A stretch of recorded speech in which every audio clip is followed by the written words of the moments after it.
¿Te has preguntado alguna vez cómo es posible que un barco flote?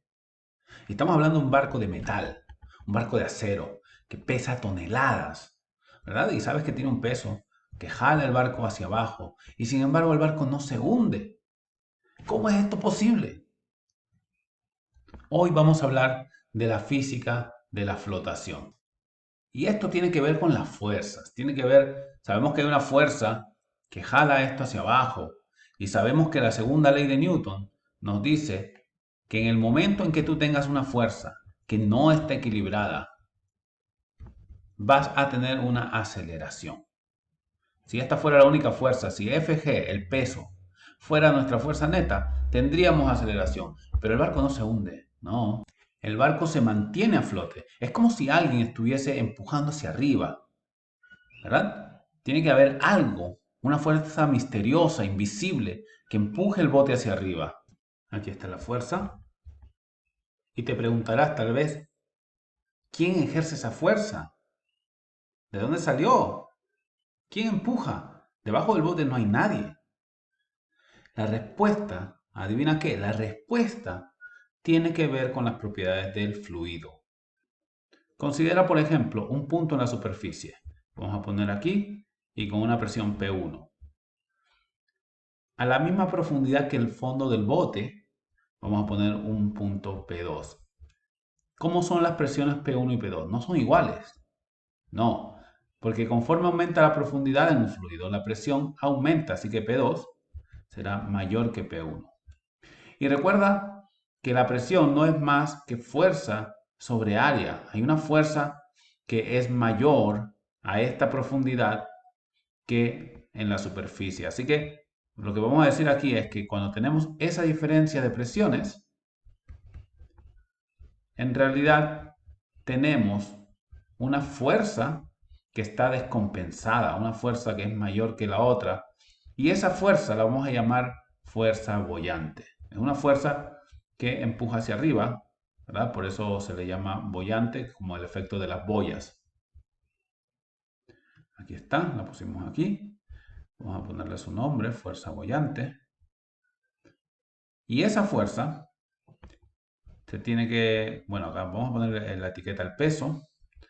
Esa se tiene que considerar en la fuerza neta. La fuerza neta, si tengo estas dos fuerzas, una hacia arriba, una hacia abajo, será las que van hacia arriba positivas, las que van hacia abajo negativas, y allí tengo mi fuerza neta. Ahora bien, hay varias situaciones que podríamos considerar. Por ejemplo, cuando la fuerza boyante sea mayor que el peso, ¿qué va a ocurrir con la aceleración? Bueno, si una cantidad mayor menos una menor, me dará un valor positivo. Tengo aceleración hacia arriba. Pero es posible también que el peso tenga el mismo valor que la fuerza boyante, ¿verdad? Que coincidan, se equilibren. En ese caso, la aceleración es cero y tendríamos una situación de equilibrio. El último caso podría ser que tuviésemos una fuerza boyante menor que el peso. No es suficiente, es menor que el peso y en ese caso tendría una aceleración negativa, es decir, hacia abajo. Así que el barco se hundiría.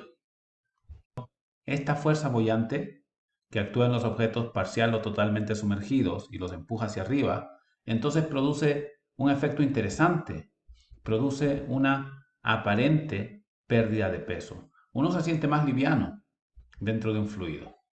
Y esta fuerza boyante tiene un valor que se puede calcular, se puede encontrar usando un principio que es llamado el principio de Arquímedes. ¿Y qué dice este principio de Arquímedes? Básicamente nos dice que todos los objetos que están parcial o totalmente sumergidos experimentan una fuerza hacia arriba y el valor de esa fuerza es igual al peso del fluido desplazado. Es igual al peso del fluido que desplaza. Y esta ley o este principio de Arquímedes aplica a los fluidos, es decir, a líquidos y también a gases. Vamos a poner esto en un ejemplo. Imaginemos que tenemos un recipiente que está completamente lleno hasta el tope y vamos a traer un objeto Aquí lo tienen en la escala, nos muestra su masa. Recuerden, la escala de la balanza nos muestra la masa del objeto y vamos a sumergirlo completamente. Vamos a poner aquí un recipiente para que el agua que se derrame no se pierda. Vamos a colectarla completamente. Así que cuando bajemos el bloque, esta agua va a caer en el recipiente que también está conectado a una balanza y vamos a saber el peso del agua que ha sido desplazada por el fluido. Ese es el principio de Arquímedes, porque ese peso me va a dar la fuerza boyante. ¿Okay? Así que cuando el bloque se sumerja por completo, vamos a tener una situación como esta. Fíjense bien los valores. La balanza al inicio marcaba 3 cuando el bloque estaba en el aire. Sin embargo, ahora marca 1. Hay un peso aparente en el fluido. Y la cantidad de fluido que se ha derramado está aquí colectada y estamos midiendo cuánto tenemos de ese fluido.